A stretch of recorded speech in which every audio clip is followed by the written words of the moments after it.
Well, you know, he's a superstar in Salt Lake City. Yeah, Spokane native, NBA Hall of Famer, and Gonzaga alum John Stockton. Well, he and former Utah Jazz teammate Karl Malone are front and center at the arena where Gonzaga plays its first game in the NCAA basketball tournament tomorrow. And coming up, Patrick Erickson takes us behind the scenes as the Zags practiced for the game today. But let's begin our team coverage with Sam and Lindsay in Salt Lake City. Good evening. Good evening. We figured Stockton Malone, we might as well stand right near the statues here in front of the arena, which we refuse to say the name because it's just a weird sponsorship. No, I don't know how to say it. We don't know how to say it. We're in Salt Lake City. That's all that matters. Lindsay, also, we talk about the #1 seed this year, Gonzaga, in the NCAA tournament, 19 years in a row, but second time ever as a 1 seed. They've been here before as a 1 seed. They played here in Salt Lake City, and not fond memories for the Zags there. Yeah, it's funny when you talk to them. They act like they're the underdogs, even though they're the 1 seed, and part of it comes from the fact that they played here as a 1 seed in 2013, and well, the crowd started cheering for the other team, so if that happens again, you better believe they're going to be ready for it this time. Yeah, I heard they kind of turned on us. They booed us a little bit, but I mean, it's something we don't expect this year. You know, haven't really got any credit being the 1 seed, but we don't want it. You know, it gives us an additional chip on our shoulder, gives us more reason to play hard. So I mean, if they want to boo us, feel free. It's just gonna make it worse for the other team, in my opinion. Basically, it prepared the guys for a road game. You know, it's just the nature of the business and of sports, I think. Everybody's going to root for the underdog, and where you're the 1 seed, there's not a whole lot of people pulling for you.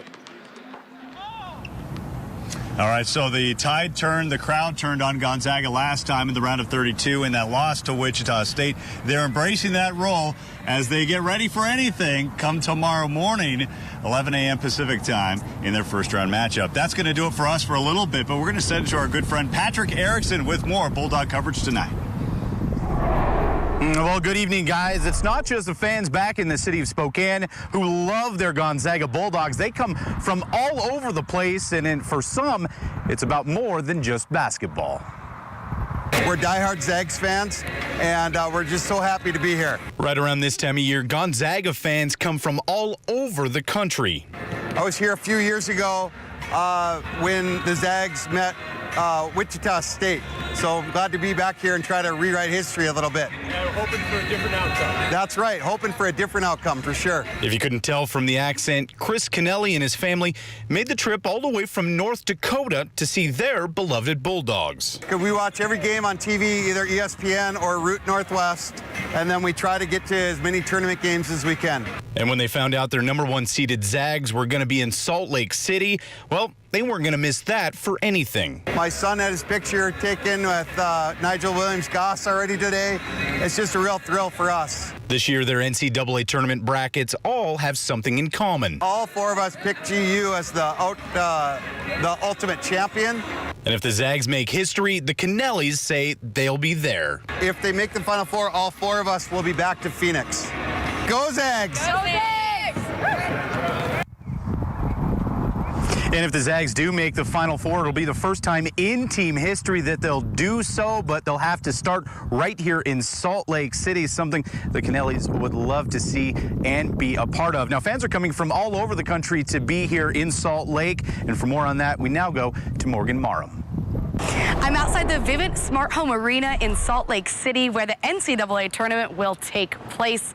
People have traveled all across the country to get here. One grandfather and grandson duo say they wouldn't miss it for the world. You just never know who's going to show up, who's not, who's going to have a big game, and what kind of just magical moment you're going to see for any team and any game. Alec Lembecker and his grandfather, Richard, spent as much time as they can together, and most of it is spent watching basketball. He loves basketball, college basketball, so much, and we travel around to all kinds of sites. We've been to the Elite 8, the Sweet 16. Like most grandparents, Richard cherishes this time. Alec's my guru. He always lets me know what's going on. Especially because Alec wasn't supposed to be here. My grandson was born with what they call hypoplastic left heart syndrome, where he has no left side to his heart. When he was born, they told us he'd never be 6 months old. Alec is 25 now. The two say this tournament is their way of celebrating life. I think it's just the possibility of anything happening, you know, especially in these early rounds. Anybody can beat anybody. So together they march on, rooting for each other and their favorite teams. That's the thrill of my life. I mean, our goal is to make every day a great day.